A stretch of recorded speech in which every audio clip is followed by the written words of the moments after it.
Yeah, so I was met with this question a couple times by some citizens during the break. The county currently does not have plans to 4-lane Benita Grand. In the past, I will tell you, it was a lot easier when we had regulatory transportation concurrency. So when a development comes in, road doesn't meet the level of service standards, you could partner with the developer to help widen the road.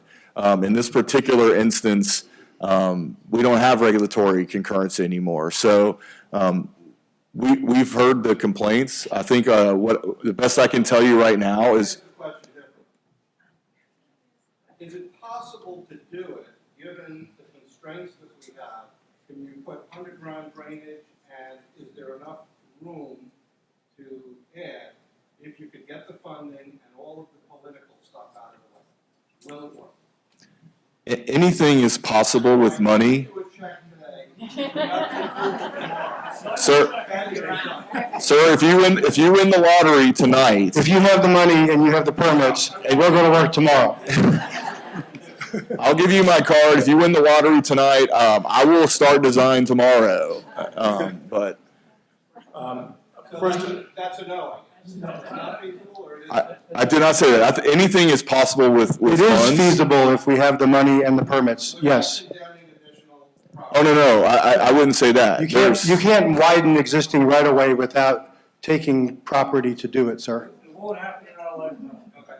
There's a preserve right there at Cherry Street and Benita Grand. It's a preserve. You can't touch that. That's a reserve. It takes a half hour for an ambulance. Ma'am, I didn't say I had every rule for every square foot in the county memorized, okay? It was just being facetious. If you have money and time, I can do anything in construction. That's all I meant. Okay? Sorry. I think we're No offense. the submitted questions. There are a lot of questions specific to the Springs. Yeah, there are several questions that were submitted specific to the Springs. I have one specific for business. No additional questions. That was the final question. A lot of people are here from the So- park down there. So can I, Mr. Councilman, if I may, can we, do you mind if I just say, we can take, this meeting's supposed to end at 5:30. It's 1:15 right now. So let's split it. I'll go 7 minutes of open Q&A, and then we can stay here after that individually and meet with the group to answer questions. So I can take about three more county level questions, and then we can split into the groups and meet with all the specialists to your satisfaction. So the group in the back, or is that a question for the city? City or county? Or county? Okay, let's. You have to take one. Okay, ma'am, you in Lee County right here, please. I would like to know if Lee County is ever going to take over the road from the Logan Circle to Benita National. Is the county going to take over? The county statement stops at the circle. Yeah, that would be a no. That is not in our plans to take that road over. This is great. I'll keep paying my taxes. So that's a city. It's a private road. Private road. Okay. Okay. Anybody else with a county related question? You here in the front.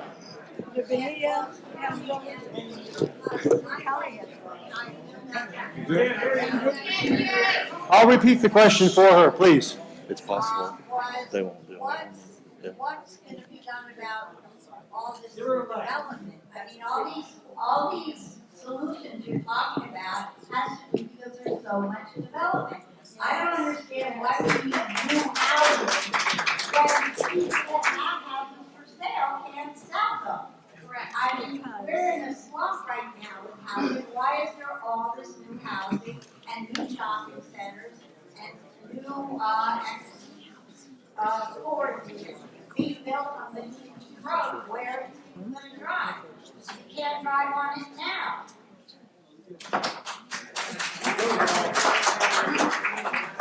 So at this point in time, I wish I had my city attorney with me. So please bear with me. But many developments, many private property owners, they do have already underlying rights.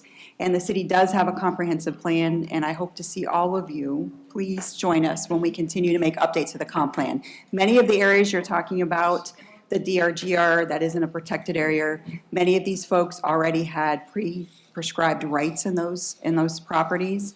So what we can do now is try to work through the development review process, put in land development codes and requirements to require connectivity.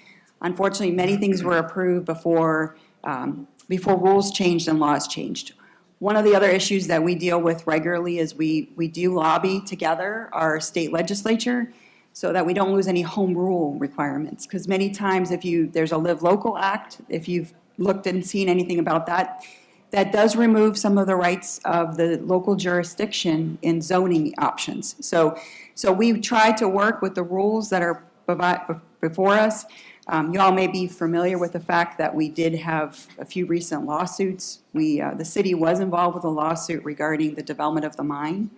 We actually tried to not provide additional housing there, and so we had to come with a compromise.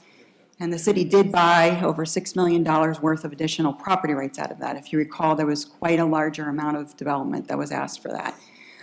So we continue to provide options when we can. We actually have a line item in the capital improvement projects of the city for acquisition of property. So when an opportunity comes and the developer's willing to sell us, we bring that proposals to council if we can. It doesn't happen very often, but we try to make those opportunities available within the budget as well. So we tried to work within the means and the abilities that we have, and there are underlying property rights that folks already have and entitlements on their property. I know John can speak to it much better than I can, but we do have processes of our land development code updates. We have processes of our comprehensive plan. We tried to spread those meetings out across the city as well, at the library, at here. Obviously, we need a bigger venue, so you guys will all be joining us, we hope. But if there's any more specific thing that I didn't catch on the property rights, but Can I ask one question, please? You're saying you have housing by the mines. What happens to the designated groundwater reduction act there? I mean, there's flooding. And, okay, here we go. And that's a bad area, all that hole there, plus with the mine, it's a big hole they have. It's a lot of big Possible holes. sinkhole maybe? I don't think that that's necessarily likely. It is a very large, yes. So the mine was a unique piece of property, and many, many years ago, when that property was annexed into the city of Bonita Springs, there were certain agreements that were in place. When they had approached the city probably 5 years ago to amend that DRGR designation to provide additional residential units, it was not approved. And that went to litigation. And during that litigation, there was mediation where the number of units that was out there that's approved for today was officially approved. That was based upon legal positions and standings, and it gets a little bit above my pay grade in terms of not having a bar card. However, what resulted in that was about 700 units with improvements, and you can see some of those improvements just north of Terry today. And those are looking to widen and make some drainage improvements as well as traffic improvements to that portion of Bonita Grand. Yes, ma'am. So, yes, sir. Well, flood of that, and I saw your hand, so I'll come right back to you. So in that particular area, the water management plan that they have is relatively self-contained. And so most of the water, and I say most, almost all, if not all, during average rainy season stays on site. They do have an outfall that is to the southeast of the property, which is only used when there are severe rain events, more like an Irma than like an average summer rain. Otherwise, it stays on site. Yes, sir. This is a general question, and I think it's county related. We heard about congestion and all the plans that are underway and studies that are underway to alleviate congestion. But there seems to be a gap in the process. Why don't those studies happen before the development and before the congestion occurs? So my question is, what are you doing now to prevent future issues of this sort reoccurring.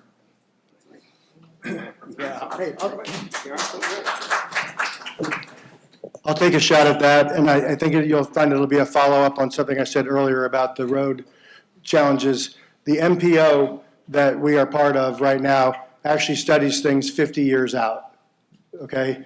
The answers to the crystal ball questions that you want to have people do in advance are being attempted to be done as best we can every week, every month, every year. And we try to stay ahead of everything that we can do because we're looking at things that are 30 years out, 40 years out. And then you have the problems that you have already capacity of today. So these teams and the state and the city DOTs and the county DOT, we are working hand in hand to try to get ahead of this as fast as the permits and permissions will allow. Like you say, but there's a balance. There's people need more cars on the road here. They want less Panthers on the roads there. I mean, it's a balancing act of permitting, permission, balancing interests, and trying to let everybody be part of the process. But the idea that nobody's thinking ahead, I think, is a false statement. And we're trying to. It's just to anticipate all this. But people have figured out that we live here in paradise. We don't have a gate code at the county line, right? And they all want to be where you are, right? Because they think you're having a great time. Commissioner, let me, if I could just add on to that for a second.